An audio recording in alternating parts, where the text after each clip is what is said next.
Want to start using the Macy's online shopping app, but not sure how?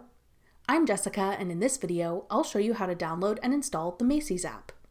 Note that this video will demonstrate on iPhone, but written instructions for both Android and iOS will be listed in the description box.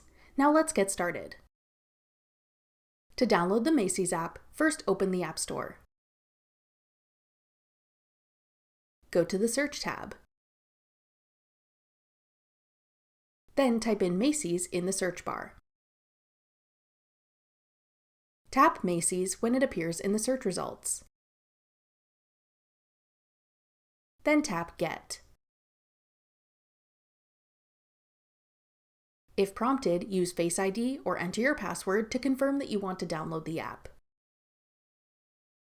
Wait for the installation to complete. Then tap Open to start shopping the Macy's app. That's all it takes to download the Macy's app. Want to try out another online shopping app? Check out this tutorial next. Click the video on your screen now to watch.